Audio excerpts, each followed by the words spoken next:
Welcome to the Cove Corner podcast. If you're new here, our names are Ashley and Leanna. And we bonded over our love of books and hatred of patriarchal ideology. We turned that bond into Cove Collective, a space where we celebrate BIPOC women and femmes through a monthly book club, events, and this podcast. You can follow us on Instagram and subscribe to this podcast to hear us talk about race, feminism, and other shit.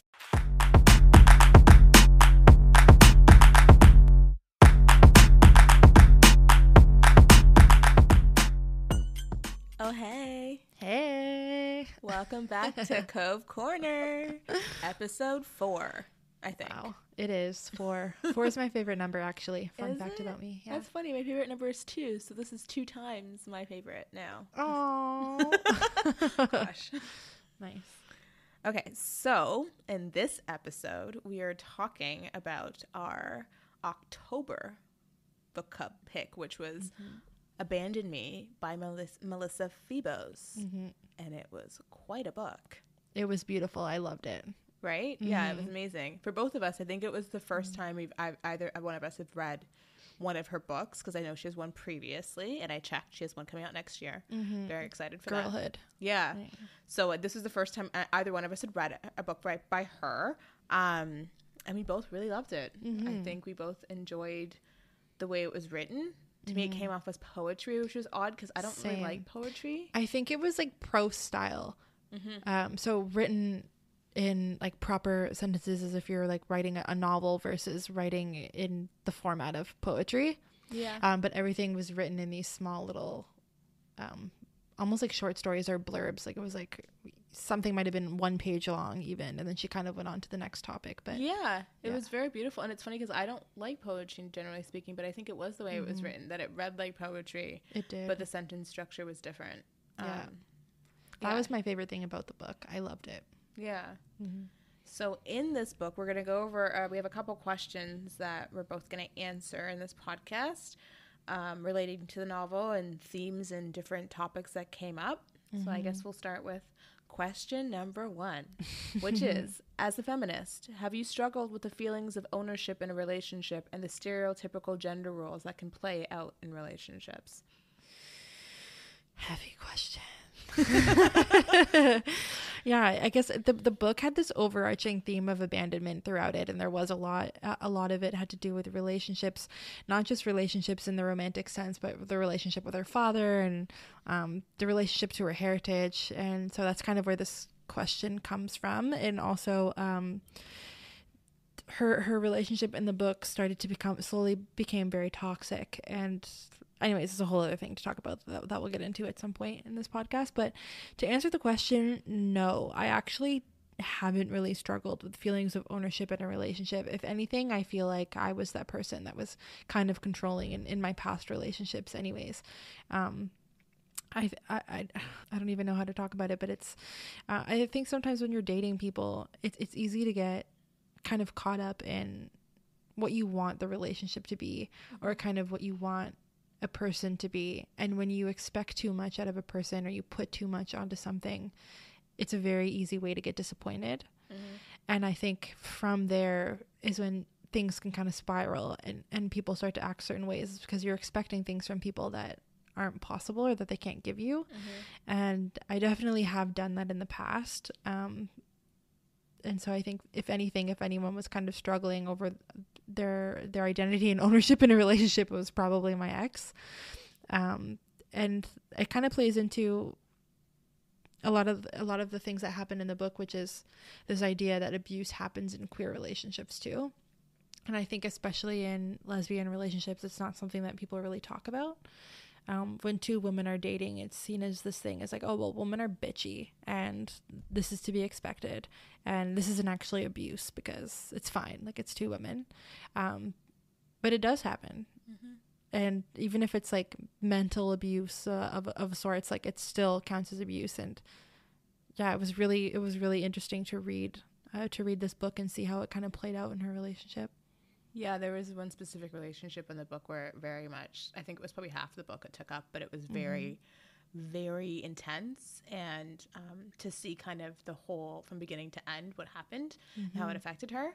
I agree. I think also just in relationships in general, I think it is stigmatized. I think mental abuse is stigmatized and people don't really believe in that things. And especially I feel like, I mean, I'm not part of the LGBT community, so I will say that, but I feel like, I think in lesbian relationships, I could see why people would not believe that is a thing, even though that's ridiculous.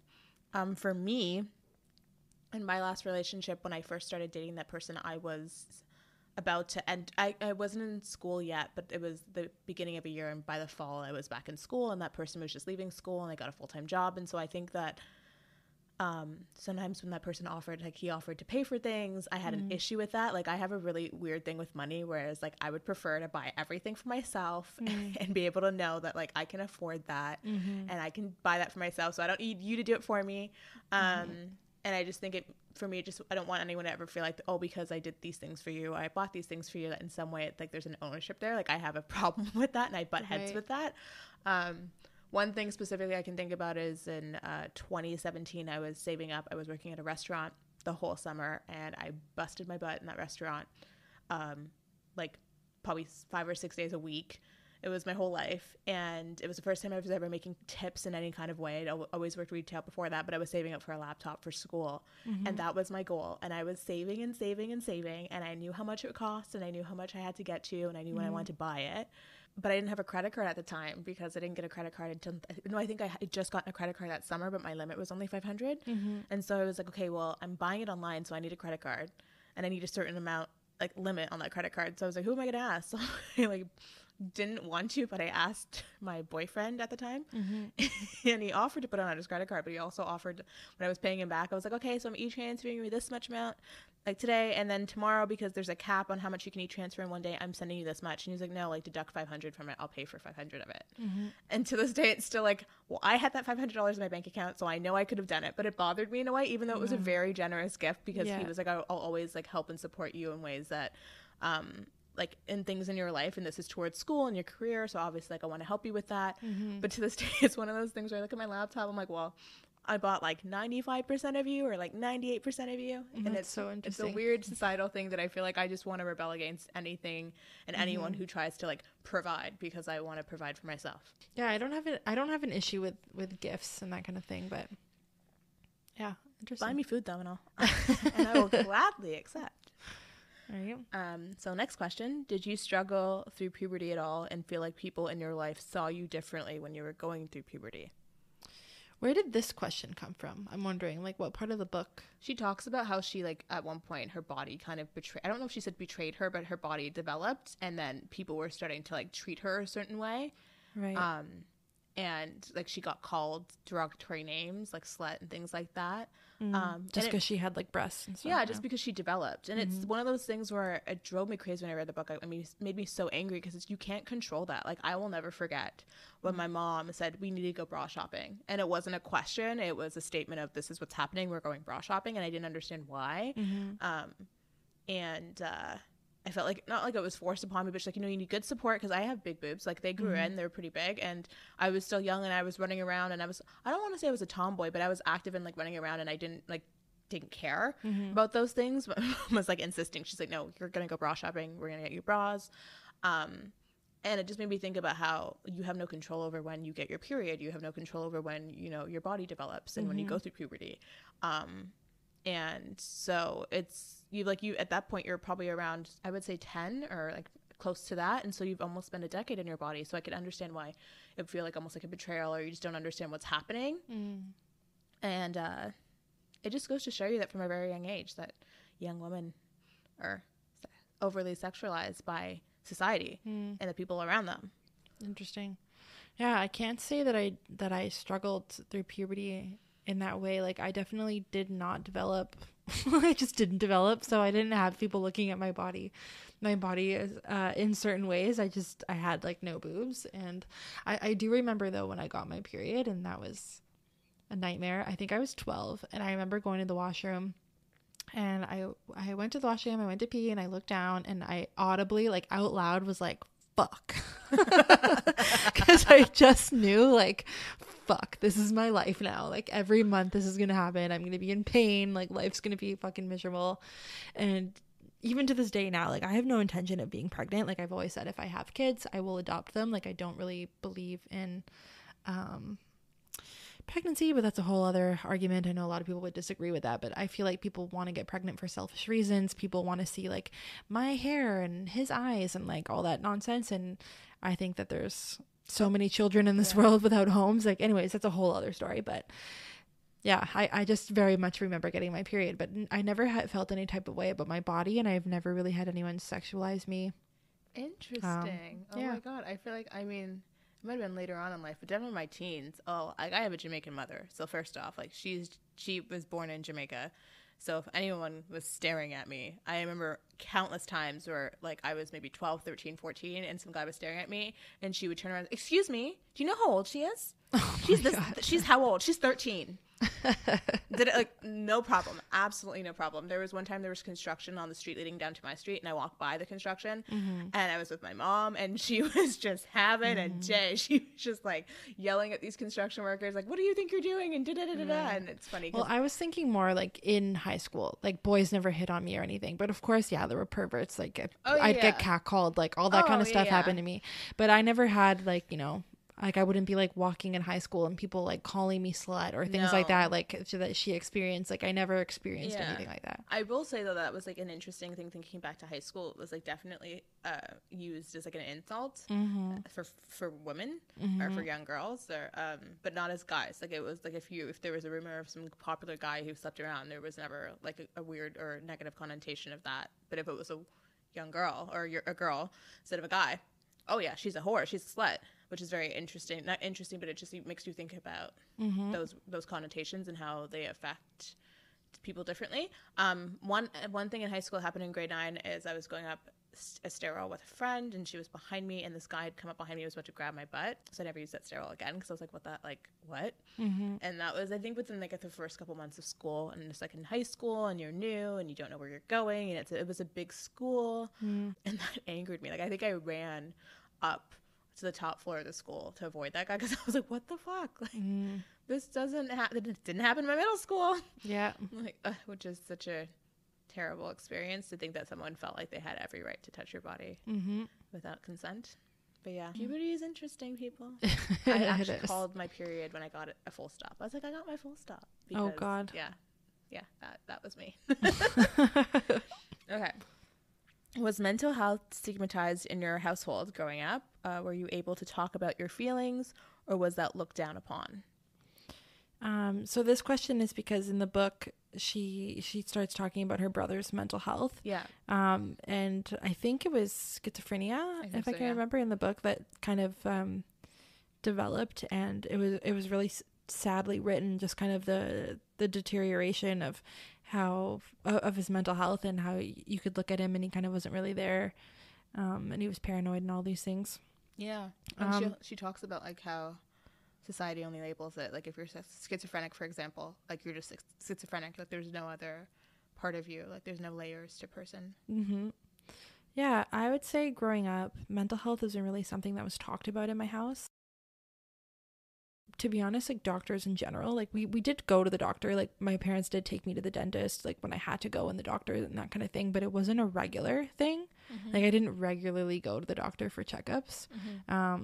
It was almost like, I don't want to say it was almost like illnesses didn't exist or mental health didn't exist, but it was kind of like that.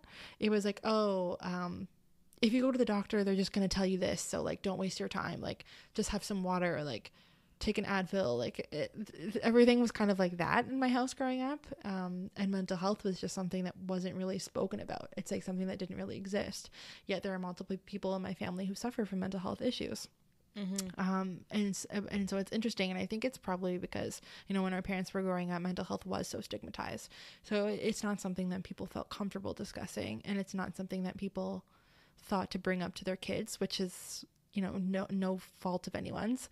I think it's generational. Like it's just one of those things where if you're growing up now, I think your parents would you're very much aware, right? Yeah, exactly. Also, I feel like there's a history of why BIPOC people will not trust people in the healthcare industry, like doctors and everything like that, and I think there's reason why. Like, there's many good examples of why it's hard to find doctors trustworthy. I think it just also is like the luck of the draw. Like, I actually had my physician growing up as a kid. I had a doctor that I was with until maybe I was around 2 or maybe 6 months. I can't remember. But then someone else took over the practice, and she was my doctor until I was like 21, 22. And she's like, Ashley, I can't see you anymore. You gotta leave. I can recommend someone other people, but like, you need an adult doctor now. Yeah. Which is hilarious. But she was so amazing and so kind. And she would always listen to my mom if my mom had any concerns. So I definitely feel like it depends on the person you also find too, because I find like I have seen people where they're just like super quick, don't hear you, don't want to listen to your concerns about anything, and not that they don't believe you, but they just either they're overworked or they just don't care. Yeah. But when it comes to mental health too, like I feel like same thing. My parents they both immigrated here at different times in their lives, and I think that growing up, while my parents were still together, it wasn't really talked about when I was young. As I got older, though, I think at one point my mom went to therapy when I was a kid. This was after my parents had divorced, though, or at least were separated. And then years later, I went to therapy on my own, and it wasn't something my mom looked down upon. Like, she was like, maybe you need to talk to someone, or maybe you do need to. And she was really helpful. It was, I think, maybe a couple years, like 3 years ago, and when I was still covered underneath her coverage at work, and so she like found the info, and she's like, okay, this is the number, this is the website, you can call, and just she like gave me like the list of all the information from her end that I needed to know in order to book it. So that was really supportive. But I still feel like that my mom also like didn't grow up in an environment where mental health was talked about, and it was probably something that she had to learn about in her own life and her own experiences. But she does work with kids with like different mental health issues, right? In elementary school, so I feel like also she may have had a knowledge of it because of her job, the exposure from and like the understanding, because she has like, you know, she's the understanding of being like, okay, if we do this for a kid, if we provide this for a kid, then this is how they'll behave and this is how they'll act. And if you don't, like if you just kind of neglect and not care, like they can tell. And giving support to those students that she works with too. So, yeah. In your past relationships, did you have a problem accepting gifts from your significant other? Did you question whether your affection was being bought, or struggling with wanting to be independent sufficient in your relationship?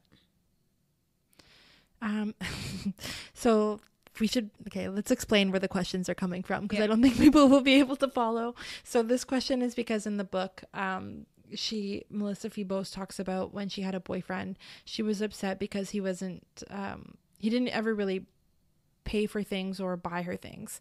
Not that she expected the world, but I think she said it was their anniversary or her birthday or something, and he took her for a milkshake, and she was expecting like, you know, I don't know, like a date or something, and how she would sometimes buy him gifts just to be like, I love you, and she wasn't really getting them in return. But then in contrast, years later, she's in this relationship with a woman that does slowly turn toxic, and one thing she noticed is that woman was constantly showering her with gifts, which was kind of like a guilt thing as well. But no, I don't have a problem accepting gifts. I think gifts can be a way of people showing you that they love you or that they're thinking about you. And gifts don't need to be something extravagant. It could be, you know, for example, anytime I go to Shoppers, sometimes I'll pick up a Reese's peanut butter cup because it's my boyfriend's favorite chocolate and mine. So I'll pick it up and we'll like share chocolate when he comes over. It could be something as small as that just kind of tells somebody that you're thinking of them. And I have a problem with expensive things. Like in all my relationships, I've purchased the people expensive things. I've received expensive gifts. Like, it doesn't bother me at all. Yeah.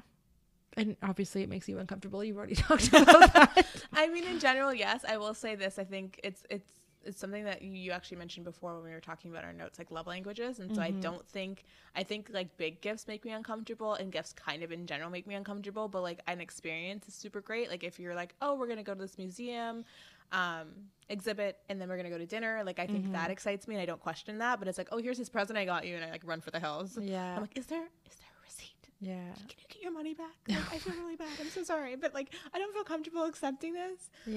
Which is something I have to work on too. I mean, sometimes getting gifts does make me uncomfortable, but it's still nice. Like I'll still accept it. I'm not gonna feel like weird about it or think that, you know, there's a power dynamic or anything like that. Like I don't get that way, but sometimes it is kind of like embarrassing, like, oh no, like why did you buy me something? But obviously I still love it. It's so weird because like even for me too, like it's even like parents, like my parents being like, oh, I'm gonna get you a birthday gift. I'm like, I'm okay. It's fine. It's fine. But I was thinking actually I might start doing a thing where it's like in lieu of a gift, do like a donation to like a charity or something or organization, which makes me feel better about things. I don't know. Sometimes I just feel like, I don't know. I try and limit what I have and what I get, because I feel like even growing up too, like you'd get all these gifts and things, and then like you never would keep things longer than maybe a year as a kid. Like I don't know how many toys you get, and then you don't use them. So I try and be like very mindful of the things that I want. So especially I've gotten better in the sense that if someone were to be like, oh, like people who know me know generally if they want to give me a gift card where they can go. But if it was more specific, like I have a running list on my phone that I keep to kind of keep track of the things that I'm thinking about. And then that way I don't impulsively buy. So if you want to ask, I could send you a list of very specific things that I'd have an easier time saying yes to. But like random gift out of the blue, and I literally am like, oh my God, what do I do? Which is so bizarre. Yeah, that's hilarious. Okay, so the next question is, do you question where you come from and the labels society puts on you and how you see yourself, which is related to the fact that she finds like she's raised by her mom and her stepdad, but she also has a biological father out there that she doesn't really know, and she later on in the book meets and kind of gets to know that side of the family. But she, you know, she's Native American, but she also talks about how she has different ancestry. It's not just one thing, and so she kind of struggles with figuring out who she is and if whether or not she can say I am Native American. Is that authentic or is that like not authentic? So have you ever struggled with that? 100%. I mean, as somebody I say biracial because it's easier for people to understand, but I'm I guess multiracial. Like I'm white and black, but my dad is Portuguese, my mom is Jamaican and British.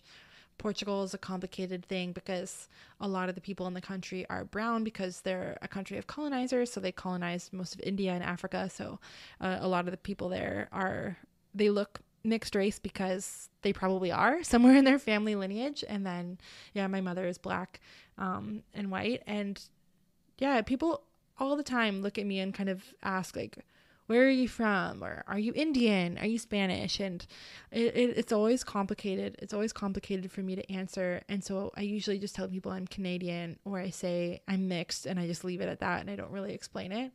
And it does feel inauthentic sometimes when I'm explaining my background. Like, do I even get to say that I'm part black? I don't know. Like, it feels uncomfortable, but at the same time, I'm not white.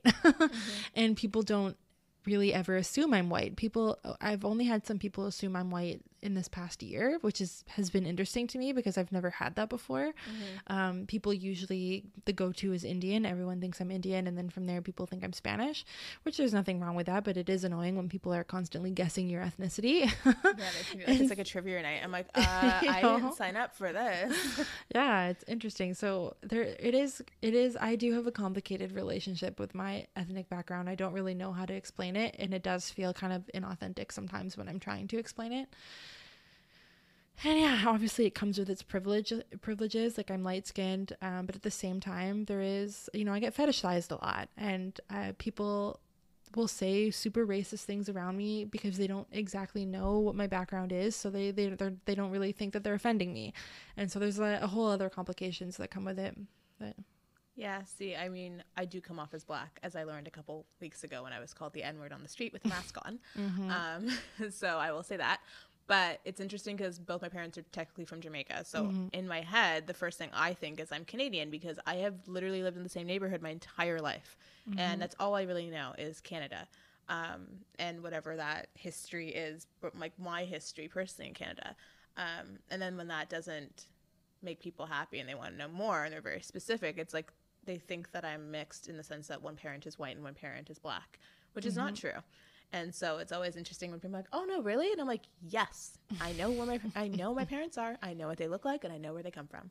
But then when people say I'm Jamaican, it's interesting too, because like I don't really feel a connection to Jamaica. When I was growing up as a kid, I used to go like maybe every other year. There's a lot of pictures of me as a baby and a toddler and as a young child in Jamaica, but I haven't been to Jamaica since 2006, and I don't really feel like a connection in the sense that it's like, oh, I am Jamaican. Like I am proud of Jamaican culture per se, but I grew up in Canada, so I mean, I'm not proud of Canadian culture in a lot of respects, but It's very interesting because I feel like, I don't know, I'm just like, I'm me. And both my parents are who they are. And I have two amazing step parents, and they're who they are. And can we go back to whatever we're talking about? Right. Like, last time I checked, I wasn't coming for an interview on my background. I know. It's so annoying. It's so weird. And it's also like I really connected with her saying that she felt like she almost like a fraud and trying to be like, oh, I am this technically, and claiming that. Yes. Because I'm like, I know I have white somewhere in my ancestry. And so it's like I can't be like, oh yeah, I'm black. I'm like, I technically am mixed. I'm just not mixed the way you think I'm mixed. Yes. Which is like a fetishization of mixed children. Yes. Not that. They're both Jamaican, trust me. But yeah, so it's complicated, and it's hard because it's just like, I don't know, like I literally don't spend every single minute of every single day thinking about this. Yes. So I don't really have a good answer. So whenever people ask me that, I'm like, I kind of like do an internal eye roll, or if I'm in a mood, I do an external eye roll. Well, so the next question, which is going to be very interesting, is, do you also think that your tattoos, Leanna, tell stories? Because she talks about how her tattoos tell stories, and how she's a teacher, and her students will come up to her and like look at her tattoos and like ask questions about it, and it's almost like an icebreaker. And then, are you ever bothered when people ask about your tattoos? Yeah, I really liked how in the book she described how she would use her tattoos as almost like a roadmap when introducing herself to like a new relationship. So like her partner would kind of look at her tattoos, and then she'd be able to go through and tell all the stories of all of them, which I find interesting. So no, not really. Most of my tattoos don't actually mean anything.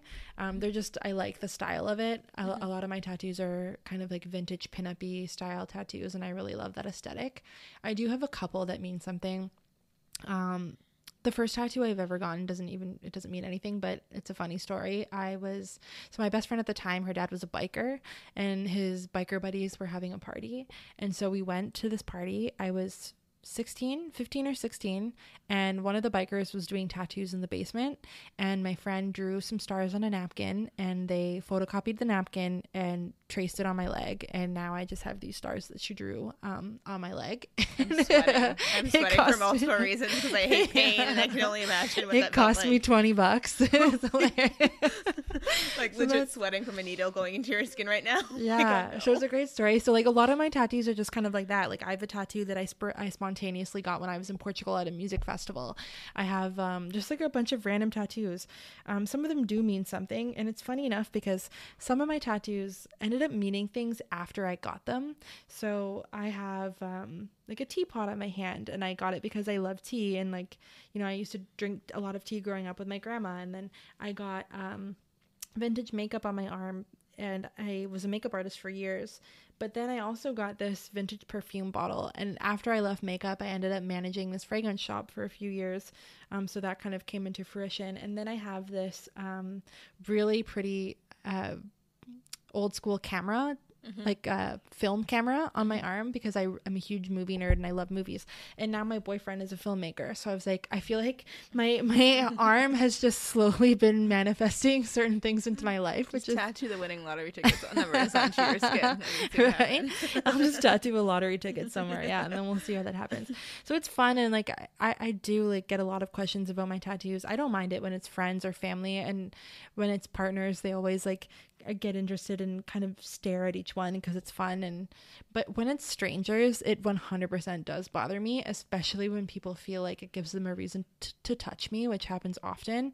Sometimes I'm walking, I've had people literally grab my arm as I'm walking by them and like pull me back because they wanted to look at the tattoos on my arm, and I usually just yank my arm away, and I just walk away because it's so annoying. I would hit that person. Like, honestly, I think my initial reaction would just to like hit someone, right? If they grab me on the street. Because it's like, are you attacking me? Yeah. Are you like, what's happening here? Yeah. So people get really invasive when you have tattoos, and people tend to make assumptions about you when you have tattoos as well. Like 100%. Yeah. I remember working at Sephora years ago, and I didn't have as many tattoos as I do now, but I did have a couple on my arm, and they were hidden underneath my uniform.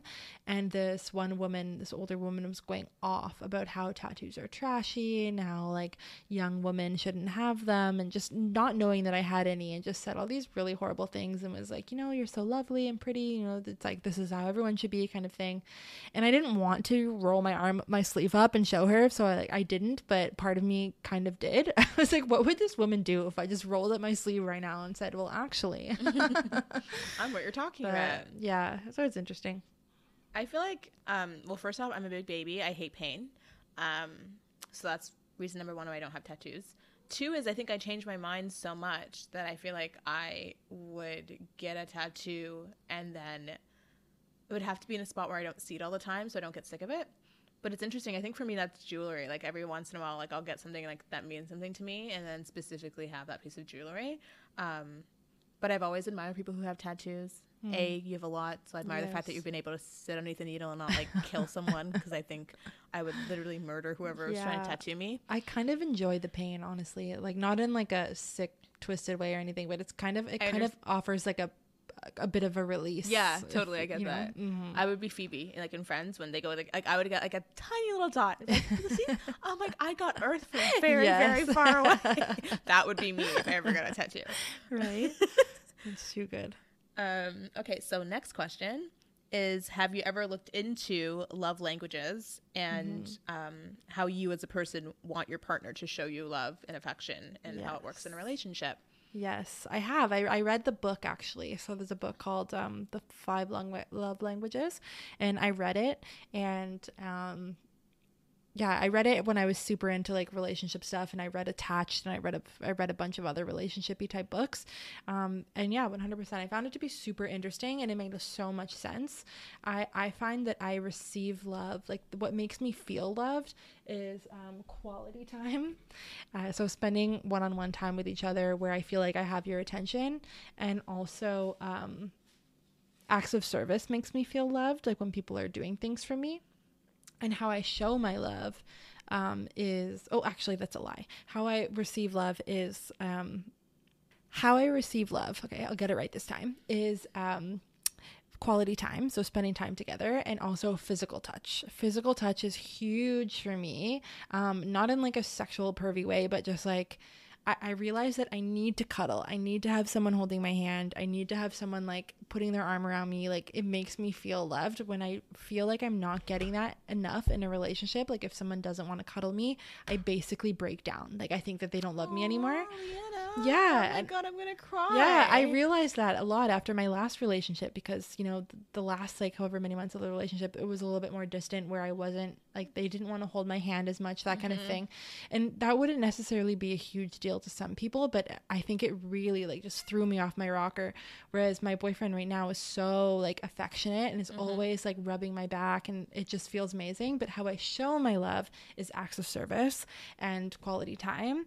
Obviously I really love planning shit too, so I like you're amazing. to. You surprised me for my birthday 5 days early, and I was legit like, wait, what does that say? Oh, happy birthday. Wait, whose birthday is it? It's mine. Right, it's almost Ashley's birthday. So you're great at that. I can attest to that. So I love doing things like that. But how my boyfriend receives love is quality time and words of affirmation. Okay. So he shows love with acts of service, though. So we both like to show love with acts of service, but neither of us really like to receive it that way. So it's interesting. So we kind of also have to make sure that we're affirming each other. Like I have to tell him I love you, and you're like, you look good, and all these things, and I need him to touch my back and hold my hand. Yeah, that's super cute. For me, I would say in my last relationship, it's actually really funny when you say that. I am about the cuddling and the physical touch. I feel like I'm an asshole. Like I'm not cuddly. Like I am cuddly in certain moments. Obviously, if I'm in love with the person, yes. Like, but like to a certain extent, I'm like, I don't need to hold your hand. Yeah. You don't even need to be walking beside me. It's fine. Yeah, and that's normal. So not everyone needs it. Not everyone needs it, but it's interesting because in the last couple months when I felt like my ex was kind of pulling away, that's when I was like, oh, no. Like, wait a second. Like, do all those things that you used to try and do. And then I was like, this is so mushy and gross. Yeah. Like, wait a second. What happened? Right. But I would definitely say that I didn't take it seriously a couple years ago, but now I actually think it makes a lot of sense. Having, like, understanding your love language, and that way you can actually communicate that to a partner. And I think definitely I would say acts of service, or just like spending quality time together. Like I'm pretty chill. Let me read my book, let me watch my serial killer like shows on Netflix, and I'm happy. Right. And let me bitch about like politics and everything that's going wrong with the world. God. And I'm happy. Okay, next one. Coming from a mixed background, which we both can relate to, have you felt like you weren't enough no matter where you turned? Yeah, I mean, at one point in the book, it was really cool. She talked about how she wasn't sure if she should write the book because the book wasn't really enough of one thing. And, you know, it's kind of about my relationship with my dad and my ethnicity, but it's also about this toxic relationship I was in. And her mom said, well, that's kind of like you. Like, you've always felt like you're not enough of one thing. And she talks about how she's not queer enough and she's not racialized enough. She's not all these things. And that's something I totally relate to because I'm biracial. I'm bisexual. Like, so it's like, yeah, there's so many things where it's like, you're kind of not really enough of one thing. I know when I first kind of started coming out in the queer scene, like going to bars and stuff, I wasn't out yet. Like, I wasn't ready to admit that I was bi, but I was coming out a lot. And I got all the time like, oh, like straight girls here, and mostly in a positive way. But I did have an instance once where I went to a bar and someone straight up said to me, you're straight, you shouldn't be here. And it made me feel so uncomfortable. And like in a racialized way, no one has ever straight up said to me, oh, like, you're not black enough or you're not white enough, you don't belong here. But it is something that I felt inside because, you know, again, people questioning your ethnicity all the time, you kind of begin to think, am I okay to be in this situation? Are people going to accept me? But I will say one thing, though, if anyone has ever accepted me, it's been black people. Like, anytime I am around black people, when they find out that I am part Jamaican, I am like instantly family. It's usually the white people that get uncomfortable when they find out that you're multiracial or they fetishize you. Yeah, because I'm thinking like, what have I said? What have I said exactly around her? Did you hear me say that? Yeah, where for black people, I do know that colorism can be a thing in the black community, but I've never personally experienced that. I've always had black people, like, welcome me into their spaces, which has been really nice. Yeah, I feel like I've definitely felt this growing up. I think in my 20s, I just stopped giving a fuck about what other people thought about me and what I wanted to do with myself and who I thought I was and what I identified as. But I grew up in Toronto. I grew up in a predominantly white neighborhood, went to a predominantly white school, and I'm just me. Like, I don't think I've tried to be white, but I definitely was told that I was an Oreo in high school. Oh my It's God. like, you're black on the outside, but you're white on the inside. And it's like, really? Like, what does that mean? And why? Why is that necessary? And why am I not black enough for certain people? And it's interesting, too, because, like, I have close cousins who grew up in New Jersey, grew up in the suburbs, and I feel like they definitely had more connection to, like, a larger black community. And sometimes I think they may see me as being more white, and it's just like, this is just how I grew up. Like, I'm just a product of where I was and how I was raised, in the sense that my mom was a single mom who had 2 kids, and she, you know, she did really great things, and she was very involved in our lives, but, like, we happened to live where we lived. We happened to go to the schools that we went to. Like, we were in a household where it's like, we're going to watch all these, like, predominantly black movies or, like, black music. Like, I feel like there's, like, more awareness now to, like, raise kids. Yes.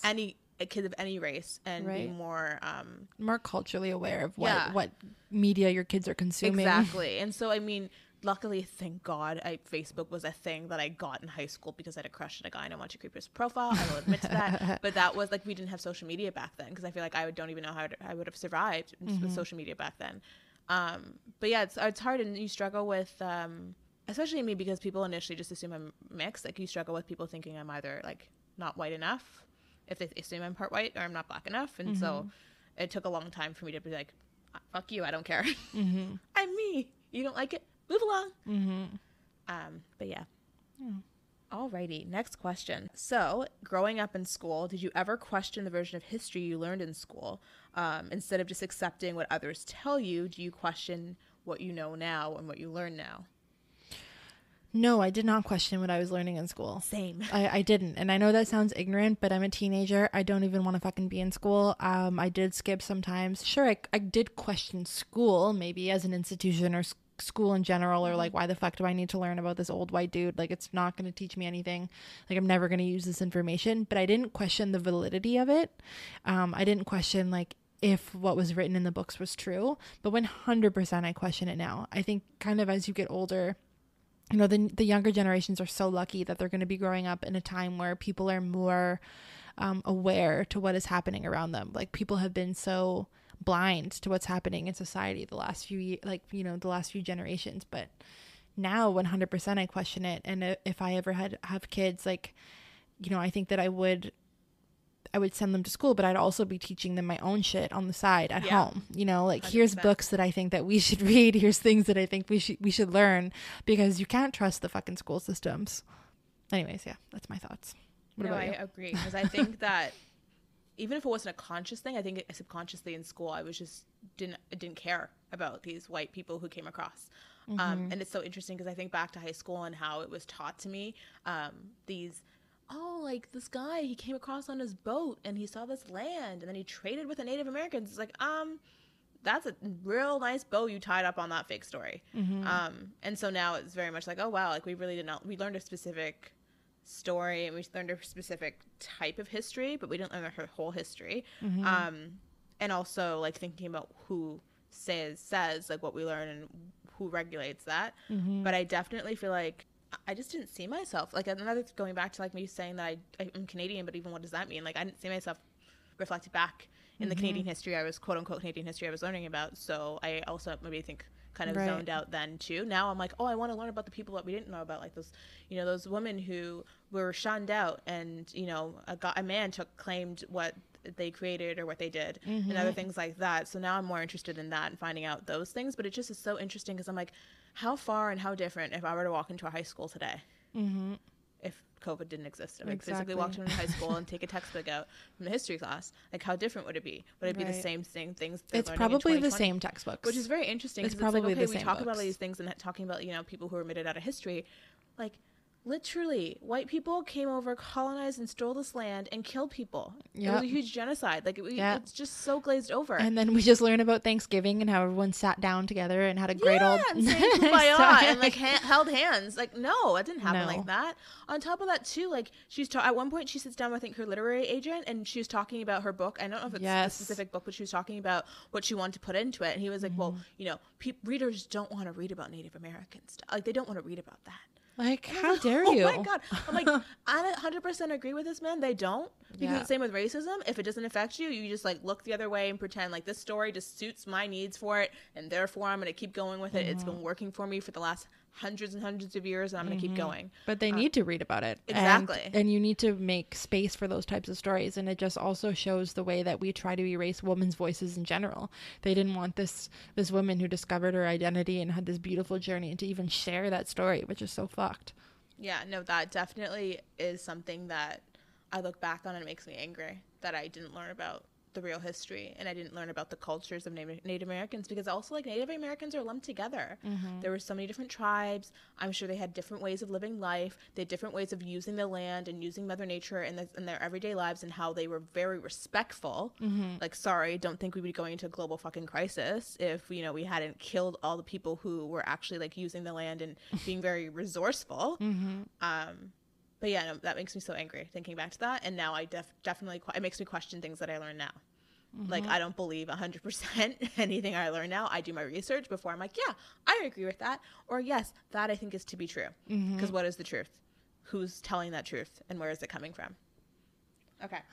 So next one is, looking back at your past relationships, do you see the different lessons you learned and see the different phases of yourself wherever you were at that point in time? Looking back at my relationships, do I see the different lessons I've learned? 100%. I think that, you know, there's a part in the book where she talks about how, did she mention in this book that relationships are lessons, or did I read that in somewhere else? She might have mentioned it. Trying to think now if she mentioned she didn't it in this say book. it like verbally. She didn't actually say it. Like, it was definitely implied. Yeah, so 100%. I think that every relationship you have kind of teaches you something, and they all kind of go along with the place that you are in your life. Like, my first boyfriend, I've only had 2 relationships prior to my relationship right now. My first boyfriend, I was young. I was a stupid ass teenager. I was willing to accept anything, and that's literally what I did because he was trash. I was choking my water there. No offense to anyone that might be listening who knows him, or if he is for some fucked up reason is listening to this. No offense, and yeah, I mean, obviously I've since forgiven and kind of moved on, but I look back at it and I just kind of laugh. Like, how was I willing to go through some of the things I went through? But it's because of where I was at mentally and what I accepted in my own life. And then In my second relationship, it was amazing. Like, I was dating my best friend. It was beautiful. But obviously we had things that didn't work out in that relationship too. And one thing that kind of stuck out to me in the book is she said, "We who fear abandonment are often the most capable of leaving. We build lives out of movable pieces." And I felt this heavily when it comes to my second relationship, because I felt like I most definitely had abandonment issues because of what happened in my first relationship, which I can get into in another podcast because it's a wild story. But you should do one, because I have a pretty wild story too. Right? And then, so I think that when I went into my second relationship, I had a wall up, or I wasn't willing to fully trust. So, you get into certain fights and it's kind of like, maybe we should just break up, because you're constantly trying to think like, if this person's going to leave me, I know it's going to happen. And you kind of just self-prophesize, like it just kind of ends up happening. And there's one part of the book as well when she says, like, "I would die without you." And that again hit me, because it shows the contrast of my past relationships to my current relationship, and how before I used to be so desperate to have somebody just love me and and not leave.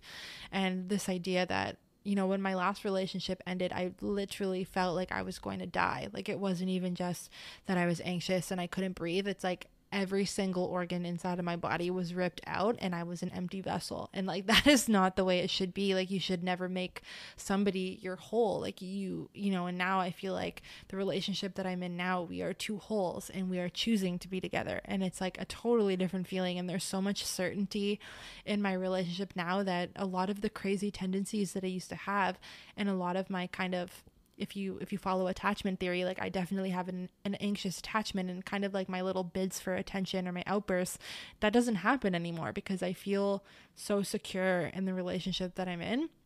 And that has a lot to do with the things that I've gone through and the growth that I've had. And it also has to do with, what the other person brings to the relationship as well. That's a beautiful answer. I will just add to that. I never didn't have a first relationship until I was 22, and I always felt like I was like being left out of something. So I think because of that, I put a lot of pressure on my ex, and I was also just young and naive and insecure. I'm still naive and insecure now, but I think I'm more self-aware of who I am. And it's interesting because in the last like 3-ish years since I've been single, I've been able to reflect on that relationship and what I learned, but I've also been able to reflect on the fact that I actually really enjoyed being by myself before I met my ex. I just kind of let society tell me what experiences I needed to have had, and it made me insecure about something that I shouldn't have been insecure about. And so now I'm actually kind of really happy that on the other side of it, I'm like, oh, I like being by myself. I like me with books, and eventually dogs will be happy. Right? We'll be very happy. So yeah, but you definitely, I think it's one of those things where you'll look back and you'll see all the lessons, and you'll see the different versions of yourself. Yeah. And sometimes I want to go back and hug 2015 Ashley and be like, it's okay. Right? It's okay. Gonna be okay. It's gonna be fine. You're doing great, sweetie. Don't stress. Okay, so last question. Do you think about the history and stories and culture that have been lost to genocide, both broadly, but also in your own ancestry? Fuck yeah. I mean, especially now in 2020 when everything's coming up. And specifically in the book, I found it so interesting that she talked about religion a lot in the book. And I think it's because she went to AA, and AA is very rooted in religion. Like they talk about God in Alcoholics Anonymous. I haven't been to Alcoholics Anonymous, but from research and just knowing about it, I know that that's a thing that happens. And I say I haven't been because I'm not breaking my anonymity. Is that how you say it? I know it's a big thing in the community that you remain anonymous, so I wouldn't just like willy-nilly throw out and start talking about the group like that. But it was interesting for her to be talking about that alongside her Indigenous culture and traditions, because religion was a tool that was used to bring genocide to the Indigenous peoples. And religion, classic Catholic religion, if you look at it, has been used as a system of control and a way of controlling a mass amount of people and forcing people into Christianity so that way they could whitewash them. Not to say that religion is bad, because I think you can be religious and you can be spiritual, but religion as an institution in that time, like what it was built around, was genocide and to be used as a system of control. 100% agree with you on that. Yeah, it does make me think like way, way, way back. Like not any time recently, just way back when they came over and colonized Native Americans, or when Black people left Africa and came here, and were enslaved, and just think about all that like beautiful culture that was lost. And it always like makes me really sad to think about that. And I can understand the people who still have, I don't know, history in their families, who have knowledge of different things that are related back to that I understand why we would cling to that, because I think I would too if I knew that. Unfortunately, nothing in my like ancestry that I know of is like that, but yeah, it definitely makes me question actually a lot, because I did grow up technically religious. Like I grew up Christian, I was baptized, I had my confirmation. I can't remember what it's called. Yeah, confirmation. I had that too. I'm surprised I remember First communion, confirmation, the whole thing. Stuff. Yeah, and it's and my uncle, whom I love, he's like a dad to me. He's a pastor, and in the States he has a church in Brooklyn, and but I've always questioned it. I feel like I'm definitely more spiritual, and I just, part of me is just like, wow, they kind of got what they wanted way back when. Like they were planning long term, weren't they? Diluted people's own religious beliefs and whitewashed the shit out of people, which is really sad. Yeah, it's heartbreaking. But on a different note, on an exciting note, we are going to announce our November book club pick, which is Read 3. Oh my god, sorry. I was like episode 4, but Read 3. Whoops. Yeah, Read 3. And it is The Death of Vivek Oje by Akwaeke Emezi. And The Death of Vivek Oje is a novel of family and friendship that challenges expectations, a dramatic story of loss and transcendence that'll move every reader, and also investigates the ideas of selfhood and the boundaries of the body. So that will be our book club for November. It sounds like a really beautiful book. I got my copy in the mail, and I just kind of cracked it open and peeked at it and was like, oh no, I need to sit down and like actually fully give this a second. Like I'm not going to start reading it, but full disclosure, if anyone does want to read along, there is going to be a heavy amount of transphobia and probably homophobia in the book. So if that's something that's going to really trigger you, don't read it. But otherwise, please read along. The author is non-binary, and they are a powerhouse of a human, and I'm so excited to read this book. Yes, me too. Yay. Bye. I guess we're done. Bye.